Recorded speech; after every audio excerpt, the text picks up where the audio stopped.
माझे नाव संदीप विनोद कुमार चौधरी आहे. मी परभणी येथील रहिवासी आहे.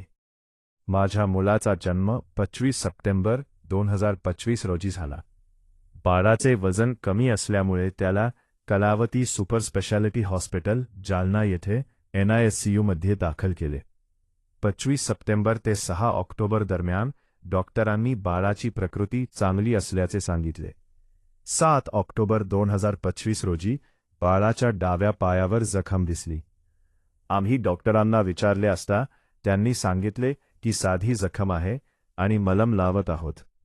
मात्र काही दिवसांत बाळाचा पाय काळा पडत गेला. आम्हाला वेळेवर सांगितले नाही की बाळाला गँग्रीन झाले आहे. 14 ऑक्टोबर 2025 रोजी आम्ही बाळाला घाटी हॉस्पिटल संभाजीनगर येथे दाखल केले. तेथे डॉक्टरांनी सांगितले की बाळाच्या पायाला गँग्रीन झाले आहे. 18 ऑक्टोबर 2025 रोजी डाव्या पायाची 5 बोटे कापावी लागली.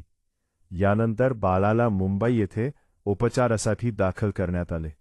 KEM हॉस्पिटल, वाडिया हॉस्पिटल आणि इतर रुग्णालयात उपचार झाले.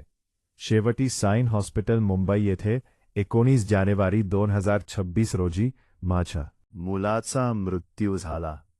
मी पोलीस स्टेशन, जिल्हा शल्यचिकित्सक कार्यालय आणि इतर सरकारी कार्यालयात तक्रार दिली आहे, पण अजूनपर्यंत कारवाई झालेली नाही. माझी विनंती आहे, माझ्या मुलाच्या मृत्यूची निष्पक्ष चौकशी व्हावी आणि दोषींवर कारवाई व्हावी.